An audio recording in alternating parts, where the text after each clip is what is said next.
Good day, good afternoon, good evening, everyone. This is ViperAS for Viperland, and I'm continuing Tempest Keep the Eye in the room of Kael'Thas.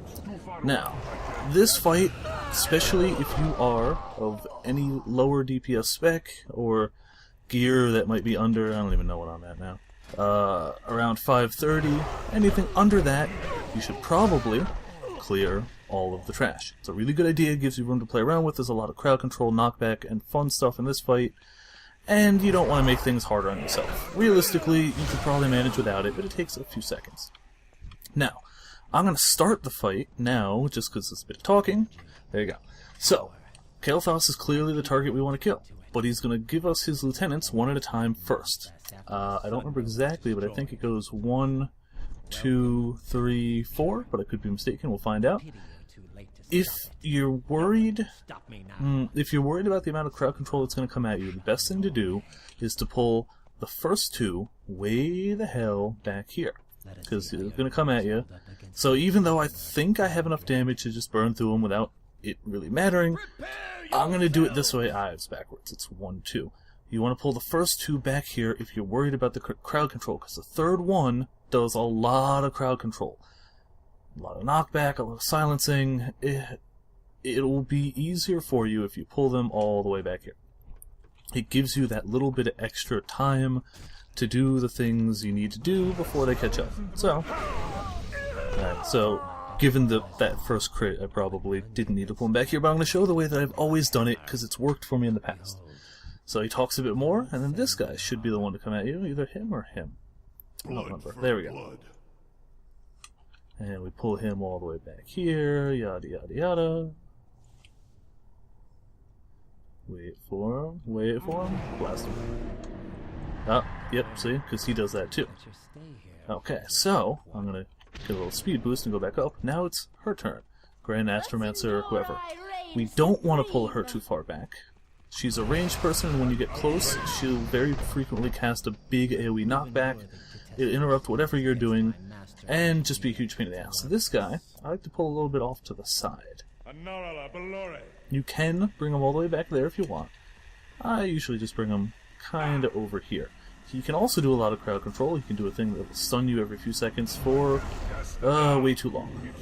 But, so if you do that, now they're all kind of spread out in a way that is advantageous to us, and he's gonna summon a bunch of weapons. Yay! Which will stun and do all their fun things. Since 2 of them are ranged weapons, usually, wow, 2 stuns that quick. Usually your best bet is to come around. They must have upped how often those things stun. You try and pull them around the back of this little thing here, and then you AoE them down. They don't have a lot of health, they don't do a massive amount of damage. This is just to speed up getting them all in one spot and killing them all down. You can loot these weapons, but they are really low level. The only time I'd highly recommend doing it is if you were going to do the staff. Oh, that's what the stun was from. The stun was from that other guy. The guy we kited over there, he puts this debuff on you that every few seconds stuns you for 4. Huge pain in the ass. The weapons are on a timer after they spawn, so there's really not much you can do after that. You can loot them, you can play around with them, they're kind of cool. Each has a useful effect. The staff, I'd almost recommend taking and equipping if you are a staff user, because it can just protect you from all of the crowd control, which can be a huge pain in the ass. So, he's going to talk again in a minute, and he's going to revive all 4 of his people at once. You want to burn down the chick first. Unless if you're a ranged character, it's not too bad, because you don't need to get near her, but if you're not a ranged character, kill her first. Then I would highly recommend killing the dude that can put that debuff on you, and those guys are easy after that.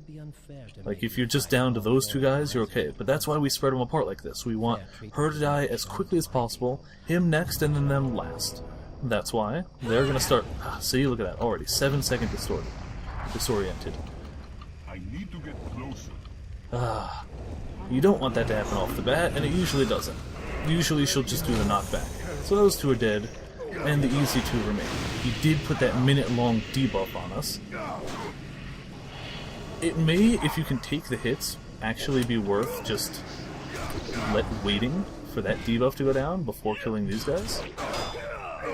Because Yeah, that's actually a good idea. I'm gonna do that. Oh, no, because he's gonna talk for a bit anyway, so let's just kill him off. He really likes to talk. Kael'Thas is definitely a fan of hearing his own voice. Okay, so now Kael'Thas, from this point forward, do not bring out any pets. I guess technically you could have had it earlier for other things, but it's just a bad idea. He does really not much. He does a lot of spell casting, and when you get him to half health, he hops to the middle, talks more, and he bumps himself up into the air. He will then do the same to you. He'll do gravity laps, which you will notice is the same almost as it was in Magister's Terrace, if you remember doing that, since that was the host to this fight anyway. So he talks for a bit, he goes up there, he knocks out the thing, makes some loud sounds, channels energy, and in just a second, he'll land and then he'll knock you into the air.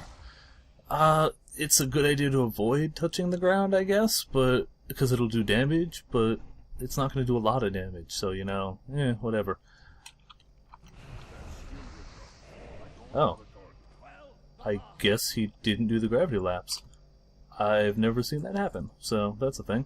Then he will drop some tier, I'm going to say it's 7, 6, 5, I don't remember. Tier chess pieces. If you're lucky, he would drop the Phoenix mount. If not, he drops something that looks like these. But that's all it takes to it. If you remember not to have a pet out, and if you remember to just try and separate his lieutenants, it's going to go just fine. On the off chance he does mind control you and it resets, he mind controls you and it resets. Not too bad. Thank you for tuning in. Thanks for watching. This has been ViperAS for Viperland, and tune in next time for, I think, Black Temple would be the logical next thing to solo.